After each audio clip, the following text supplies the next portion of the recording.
Adani Group stocks battle selling pressure. All you need to know about Vinod Adani, factors driving luxury real estate market, and Coke Studio Bharat to celebrate new voices of India. This is Business Plus, your definitive edge to business and economy.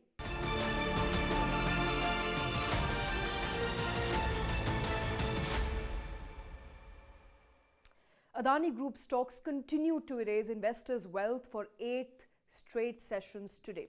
5 out of company's 10 listed entities were locked in the lower circuit. However, Adani Ports, Ambuja, ACC and NDTV ended the day with modest gains. Meanwhile, its flagship Adani Enterprises ended marginally lower. To alleviate some pain, the conglomerate has released promoter pledge worth $1.114 billion ahead of its September 2024 maturity. The release stake is equivalent to 12% of promoters' holding in Adani Port, 3% in Adani Green and 1.4% in Adani Transmission. The rout in Adani Group stocks has cost India its second spot in the MSCI Emerging Markets Index. At a 13% weightage, India now sits at third spot behind Taiwan, which is holding 14.2% weightage as of January end, and China, which remains leader, constituting 31.2% of the index. The Adani Hindenburg controversy has also stirred a political row in the country, with the opposition, led by the Congress, launching a nationwide protest.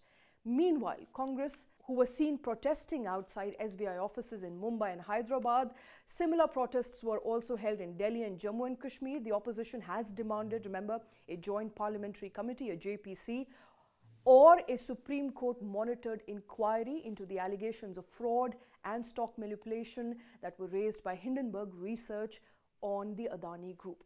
Congress has termed the meltdown in Adani stocks a scam that involves common people's money, as public sector lenders like LIC and SBI have invested in them. Meanwhile, Finance Minister Nirmala Sitharaman has indicated that the fall in Adani share prices was a company-specific issue and argued that regulators like SEBI and RBI should always be on their toes to keep the equity market stable.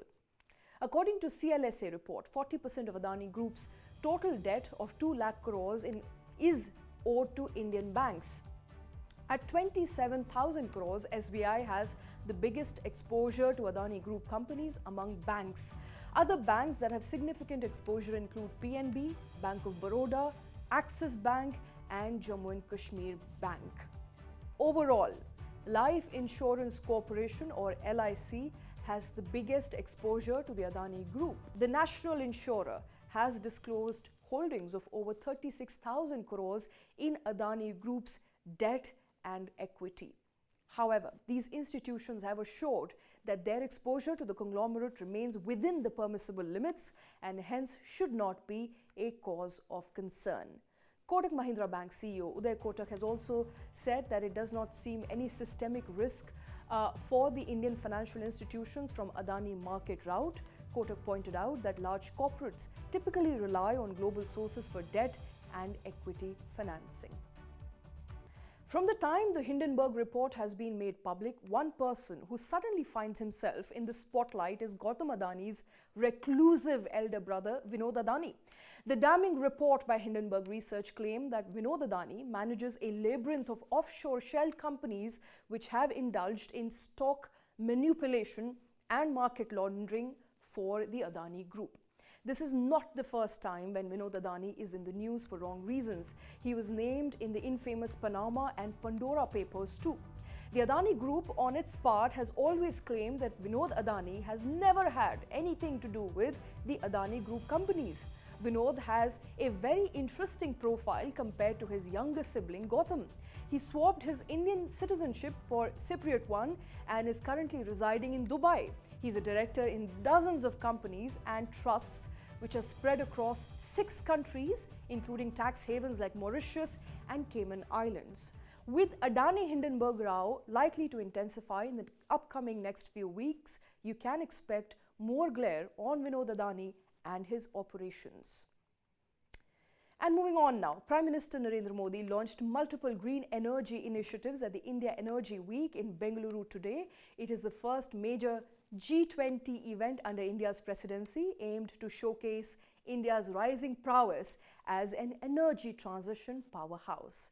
Leading the stack of initiatives launched today is the ethanol blending program. The Prime Minister launched E20 fuel at 84 retail outlets of oil marketing companies. E20 is a blend of 20% ethanol with petrol. The government, remember, aims to complete 2% blending of ethanol by 2025. Now, ethanol production capacity has seen a 6 times increase since 2013-14, resulting in a reduction of 318 lakh metric tons of CO2 emissions, in line with India's energy transition goals. 21वीं सदी के विश्व का भविष्य तय करने में energy sector की बहुत बड़ी भूमिका है। एनर्जी के नए रिसोर्सेज को डेवलप करने में, एनर्जी ट्रांजिशन में आज भारत विश्व के सबसे मजबूत आवाजों में से एक है। विकसित बनने का संकल्प लेकर चल रहे भारत में एनर्जी सेक्टर के लिए अभूतपूर्व संभावनाएं बन रही है। आप जानते हैं कि हाल ही में आईएमएफ ने 2023 के लिए ग्रोथ प्रोजेक्शन रिलीज की है। इसमें कहा गया है कि Bharat fastest growing major economy रहने वाला है।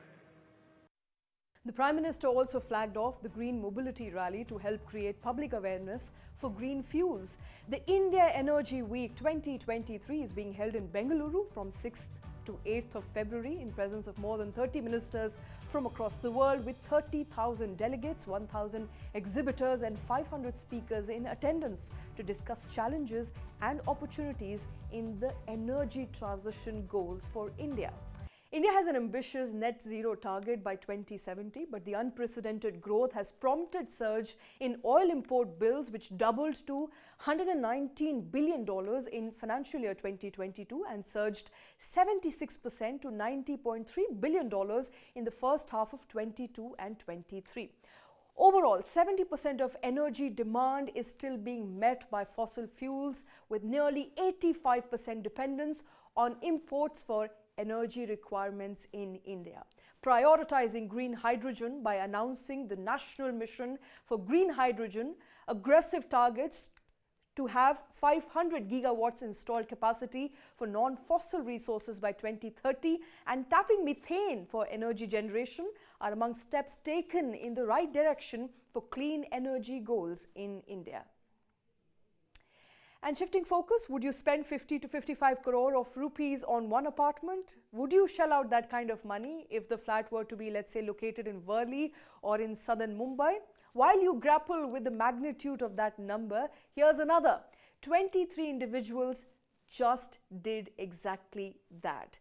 In one of the biggest sale of luxury apartments in India, 23 luxury homes in an upcoming high-end project in Worli in Mumbai have been sold for about 1,200 crores. That's a little over 52 crore rupees per apartment. Now, each apartment is 5,000 square feet in size, so that's more than 1 lakh rupee per square foot. The scouting for super luxury housing across the world, in fact, has been quite a trend over the last 1 year. Consider this. In 2022, the Dubai market alone earned 16 billion dirhams, or overall more than 35,000 crore rupees from sales to Indians, which is almost double of what it netted in 2021. An overwhelming 75% of the high net worth individuals or HNIs or ultra HNIs believe that real estate will do well over the next 2 to 3 years. The same people also consider real estate as an important asset to hedge against inflation. That's according to the annual Luxury Outlook Survey of 2023, which is conducted by India's Sotheby's International Realty.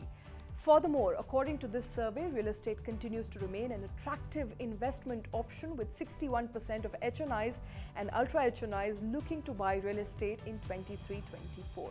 Among the most preferred by affluent investors, high-rise apartment topped the chart with 34% believing they will buy them, closely followed by farmhouses and holiday homes with 30% people vouching for them.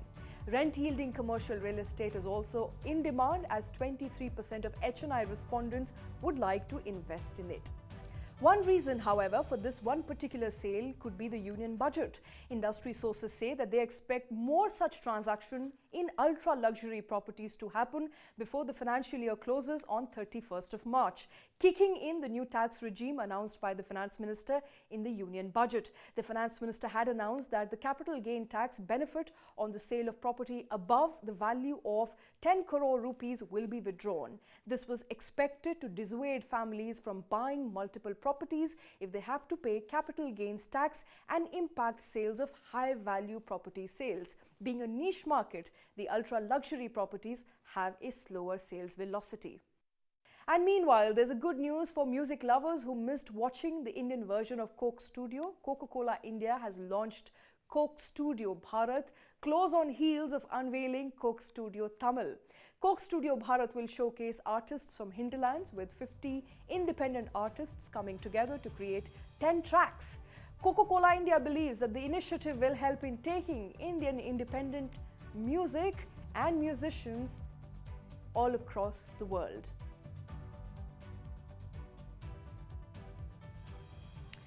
And in news from auto sector, automobile sales in January were up nearly 14%, but still down by 8% compared to pre-COVID month of January 2022. The three-wheeler segment witnessed a 60% growth year-on-year. The two-wheeler showed a growth of 10% year-on-year, marginally lower, signaling that the rural market is yet to fully recover, as disposable income levels still remain relatively low. And with that, it's a wrap on this edition of Business Plus. For more incisive news analysis and cutting-edge documentaries, keep streaming Newsline Plus. Thanks for watching.